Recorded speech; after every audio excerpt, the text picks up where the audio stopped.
j'ai cette volonté, cette rage, en fait, de trouver des solutions. On est dans une société ultra riche et on n'a pas su répondre aux besoins de l'ensemble de la population et on ne peut pas dire en ce moment qu'à Montréal, tout le monde naît avec des chances égales. Ça, c'est inacceptable. Pour pouvoir répondre à ça, il faut faire des actions courageuses et il faut être bon gestionnaire. Je n'ai pas peur d'aller de l'avant, je n'ai pas peur de prendre des décisions qui peuvent déplaire si c'est pour répondre à ces objectifs-là.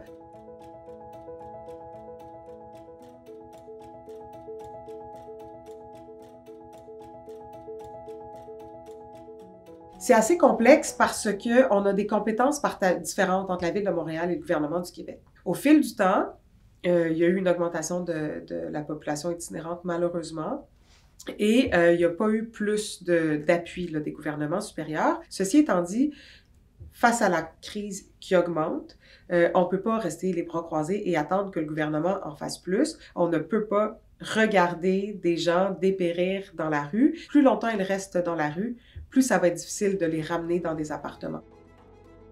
Pour régler en grande partie la crise de l'itinérance, il faut plus de logements.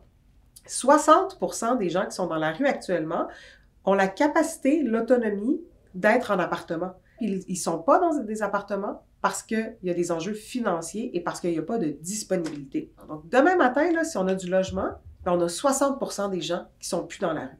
Ça donne une marge de manœuvre financière et de ressources humaines pour les organismes communautaires pour s'occuper des 40% qui restent, qui ont des besoins plus importants.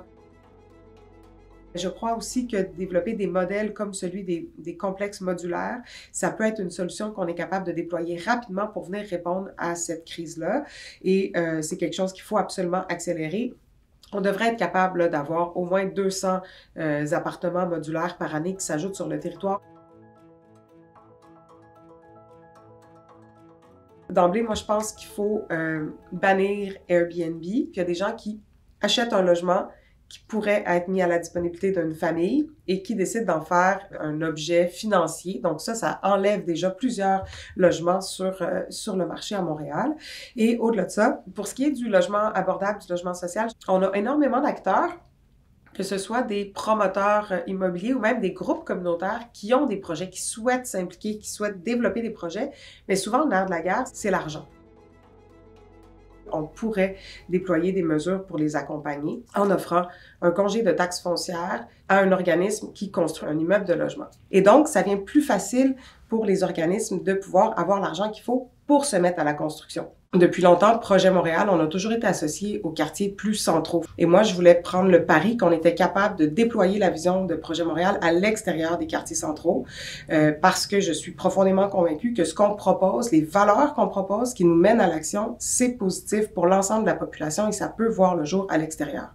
Donc, pendant les 3 dernières années, en tant que mairesse d'arrondissement, j'ai vraiment focusé mes efforts dans Saint-Michel et dans le Parc Extension parce que je pense sincèrement que on a des efforts à faire pour s'assurer qu'il y a une réelle égalité des chances sur notre territoire montréalais et c'est vraiment dans cette vision-là que je m'engage. Il n'y a pas nécessairement des hausses fulgurantes, là, des crimes sur la personne ou autre, mais il y a un sentiment de sécurité qui est vraiment dégradé. Donc, il faut travailler à ce sujet-là à différents niveaux. Puis, on est venu dans cette stratégie-là, en fait, pas culpabiliser les gens, mais vraiment essayer de comprendre c'est quoi les racines, pourquoi on est encore pris dans certains secteurs avec une plus grande proportion de jeunes qui sont marginalisés ou qui n'ont d'autres choix que d'aller vers des parcours en lien avec la criminalité. Et on a mis plusieurs actions en lien avec ça. Donc maintenant, dans l'ensemble des écoles secondaires de notre arrondissement et dans 3 écoles primaires du quartier Saint-Michel notamment, on a des agents pivots. Ces gens-là ont un statut qui leur permet d'intervenir dans l'école, qui leur permet d'intervenir auprès des familles, qui leur permet d'intervenir auprès du SPVM. Donc, l'objectif, c'est qu'ils puissent être là pendant plusieurs années, suivre les jeunes de la 5e année au secondaire 5 pour s'assurer d'être un espèce de filet qui va les prendre puis éviter qu'ils fassent un pas de côté, puis à chaque fois qu'ils en font un, les ramener avec leur famille pour qu'ils se sentent entourés, soutenus tout au long du parcours. Pas un intervenant qui arrive une fois dans ta vie, qui débarque comme un cheveu sur la soupe, qui est là 3 semaines puis qui requitte parce qu'il est appelé à faire autre chose. Donc, c'est vraiment un projet qui fonctionne. Le programme va terminer dans 1 an. On est déjà en train d'aller chercher là, de l'argent auprès du ministère de la Sécurité publique pour que ça se poursuive. Et à mon sens, il faut que ça voie le jour ailleurs à Montréal.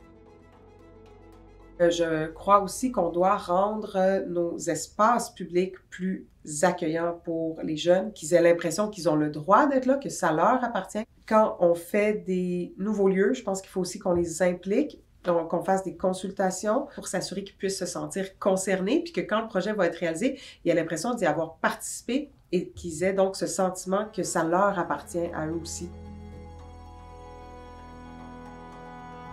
Je pense que la Ville de Montréal doit absolument continuer le travail qui a été fait sur le racisme systémique et un peu dans le même sens que pour le SPVM, il faut que la Ville, qu'on accélère ce travail d'avoir aussi une fonction publique qui est plus diverse et qui représente réellement là, les Montréalais, Montréalaises. Ça donne envie à d'autres personnes de joindre la fonction publique quand il y a des modèles qui sont intéressants.